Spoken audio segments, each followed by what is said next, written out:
My name is Ryan Janzen, and I'm an engineering researcher and composer of music. And so I've been working on quite a few different projects ranging from aerospace engineering to research on fluid dynamics and turbulence and acoustics. And I've been working for some time on some projects with Steve Mann.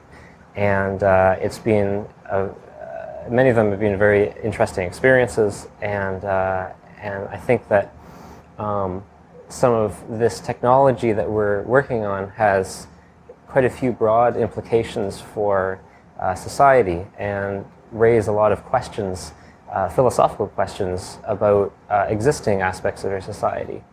Ryan, before we get to the deeper philosophical questions of your work and of the things that you do, let me ask you first, why and how did you get interested in technology and music? And which one was your original love? I think I had two passions from childhood.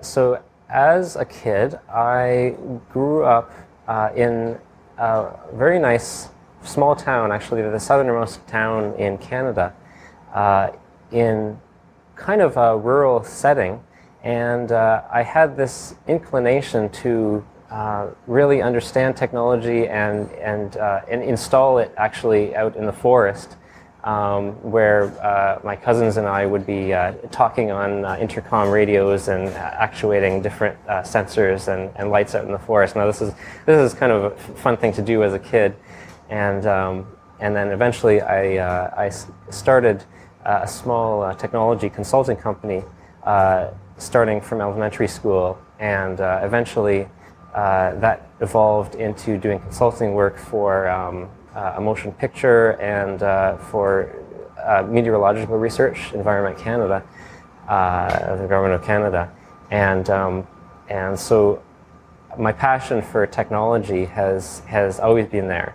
And at the same time, this innate pursuit of musical ideas has always been at the kind of core of my being, searching for a way to express these subtleties that I found were not being described starting from childhood among my peers. These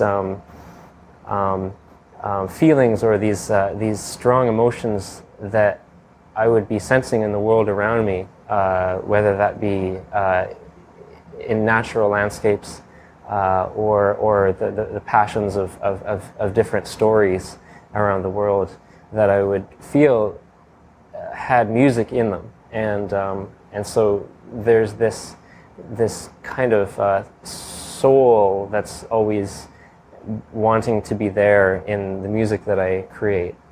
So I've been writing music for choir, orchestra, small ensembles, bridging over to electronic music, jazz influences, and so on.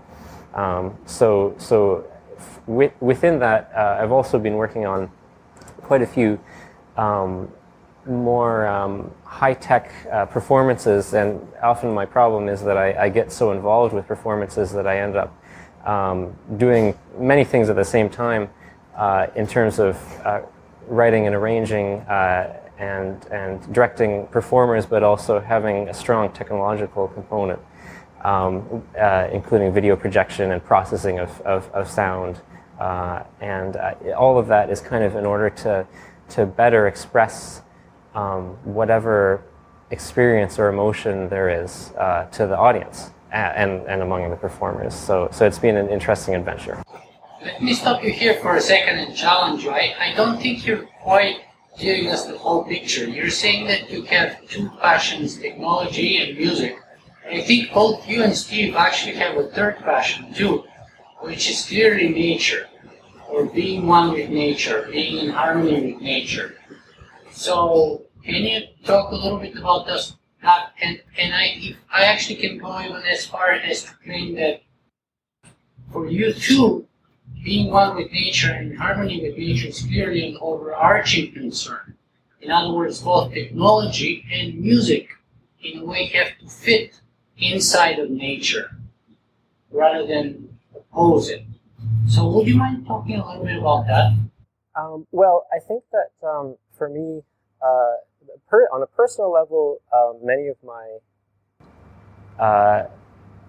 loves of music and of technology have been inspired by my connection to nature and just this kind of scientific curiosity, but also I think that we all know about many of the ways that nature is being exploited for many different purposes, and I think that in many ways our society needs to live off of the natural world, but also be inspired by the natural world.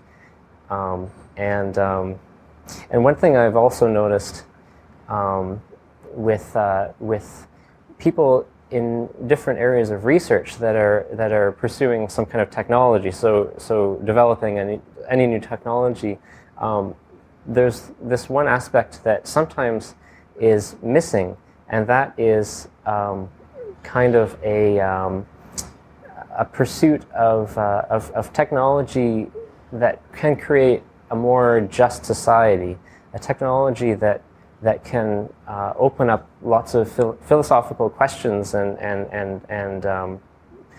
have implications in our collective future that can bring us to a place that is maybe more moral and ethical and somehow just. And sometimes that sometimes our eyes can look very far towards a futuristic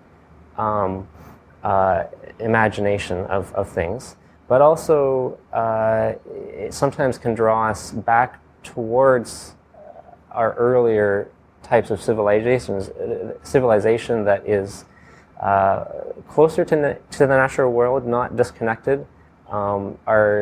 Our world is so, our economy is so fragmented and specialized that you actually get a lot of people who are in many different occupations that less and less understand the real primordial, the natural world around us. And at the same time, even in engineering, you get many people who sit in front of a computer doing specialized, very, very intricate specialized tasks and calculations all the time.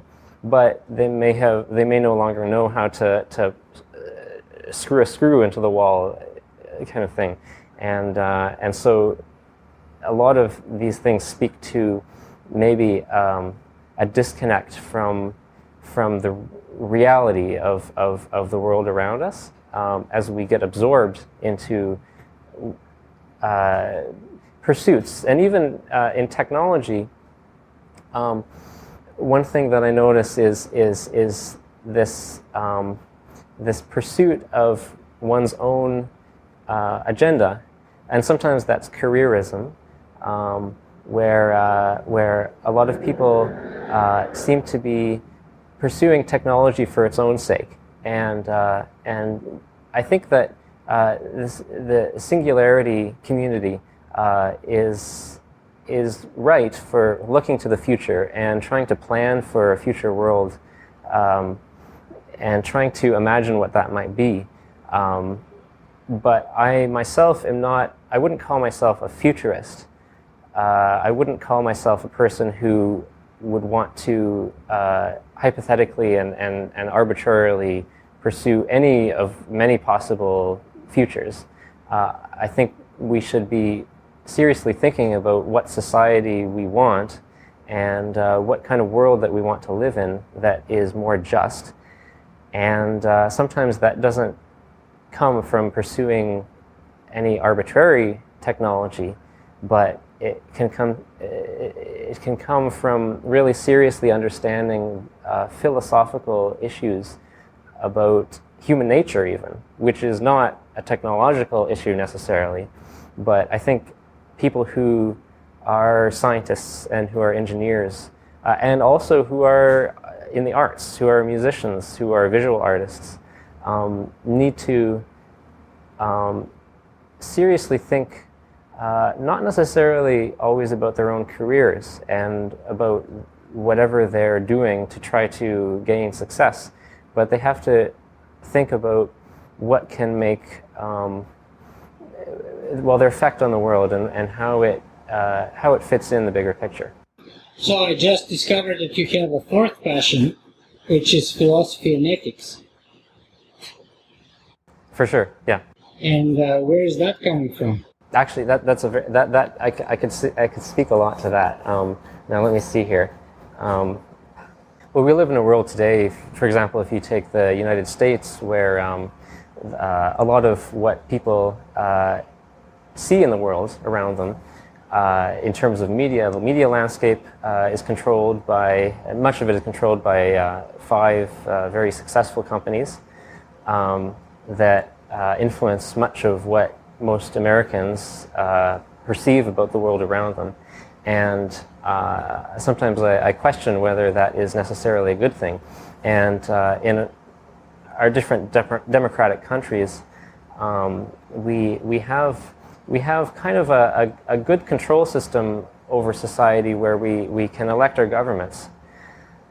But part of that control system requires feedback. So this feedback loop that consists of the media or our observations of society, and that's also books and newspapers, the full gamut to help us perceive the state of our world and how we should change that.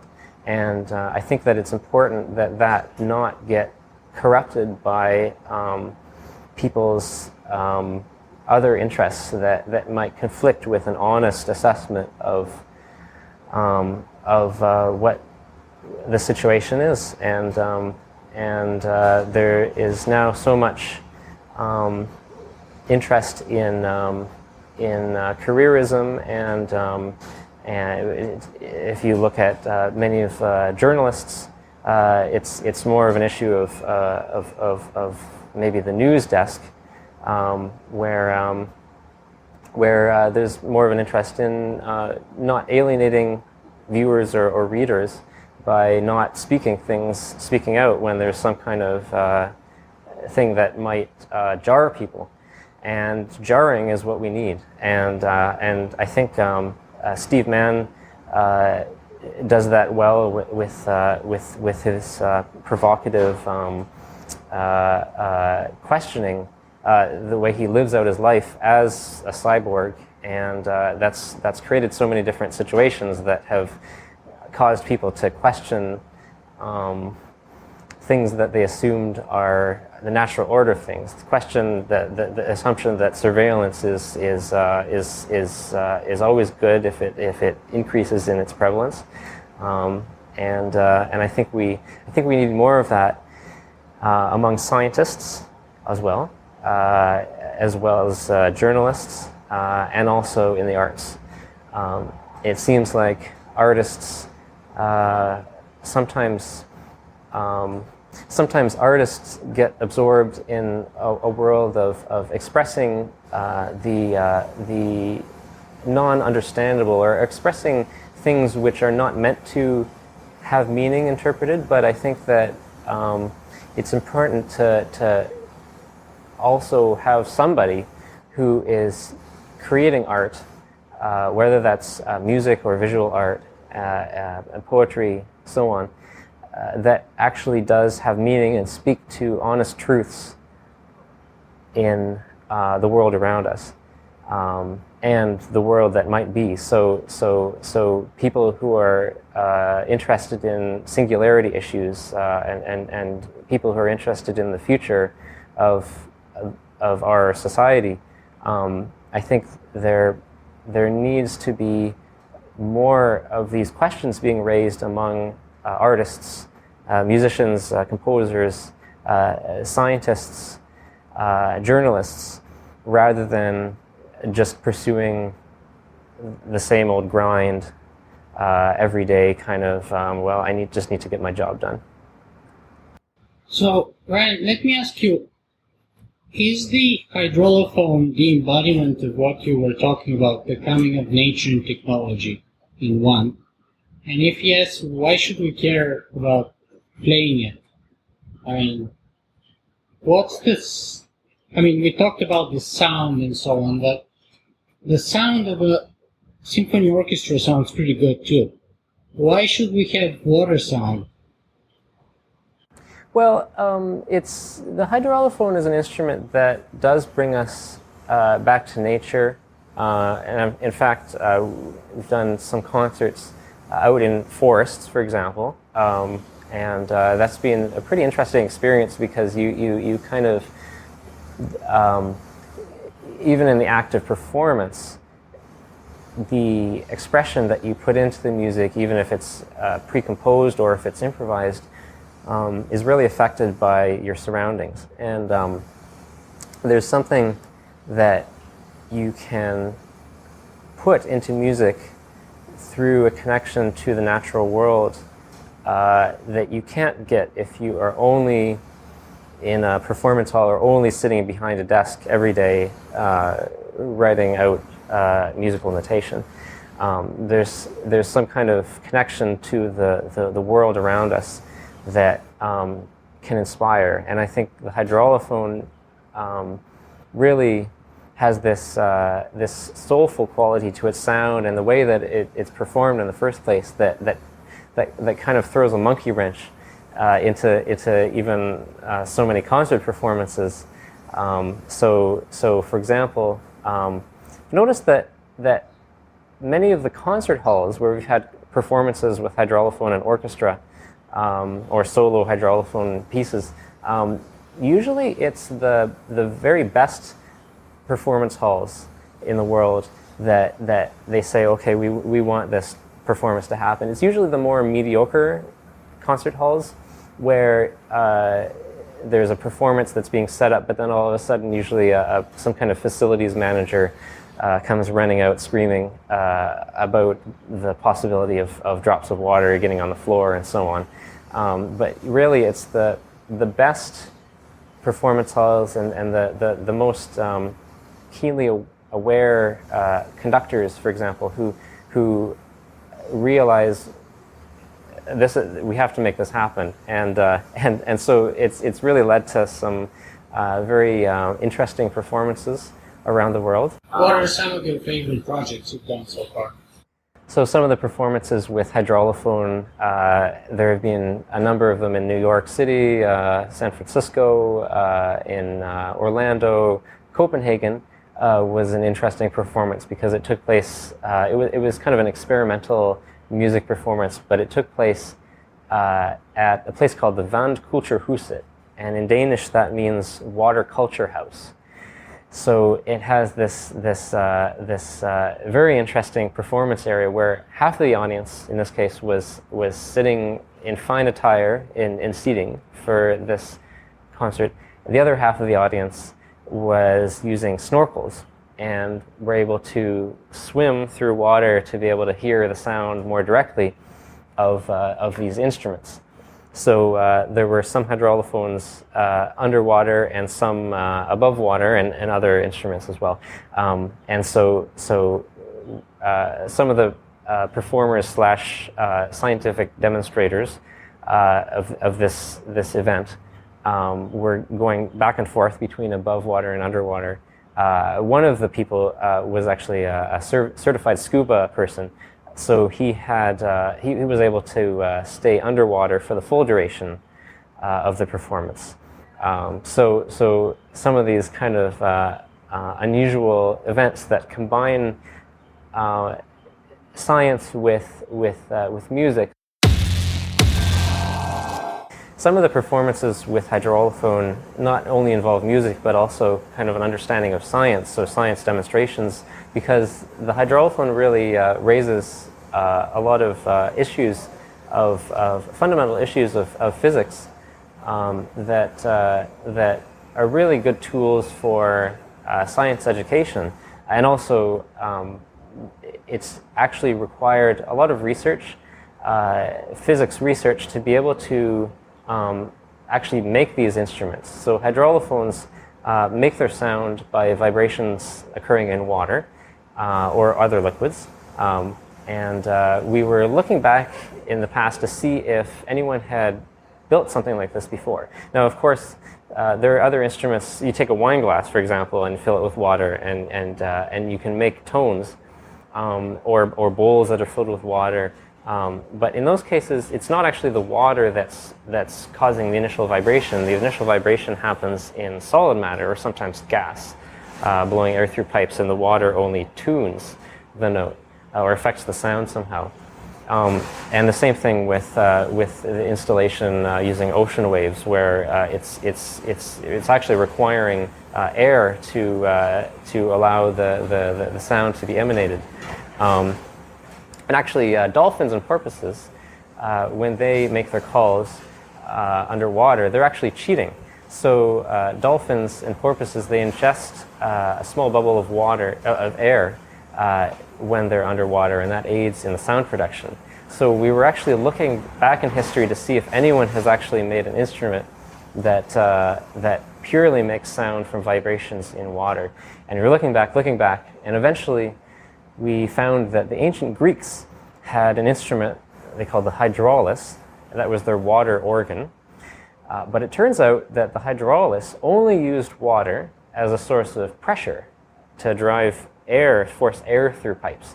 So once again, it's not actually a hydraulophonic instrument, it's just an aerophone. So it's using water somehow, but actually air is what's making the initial vibration. So the hydraulophone, what we have now, is a new invention over the last few years that we've been working on, and it's the world's first instrument that's actually able to make sound, or music from vibrations in liquid. Ryan, for those people who want to find out more about you and what you do, where should they go and look for it? What's the best place to find information about you? Well, there are many videos of past pieces, some of them with hydraulophone, others with other newly invented instruments and orchestral performances. You go to ryanjanzen.ca, Ryan, Janzen.ca, and there are quite a few interesting recordings posted there. So Ryan, what is the most important message that you would like our viewers and listeners to take away from our conversation with you today? Well, I think having a conscious effect on the future, having an effect that is thought out and that tries to reach towards a more just and well thought out future, has to do with producing and not just consuming, and thinking as well as doing. And for me, that has really taken form in making music, as well as producing scientific research, and it's become very interesting combining those two in the same activity. So combining science and music and nature. Well, yes, and kind of keeping in mind, I guess, our natural roots, and expressing that in a way that that has an impact on people. Ryan Janzen, thank you for being with us today. Thank you.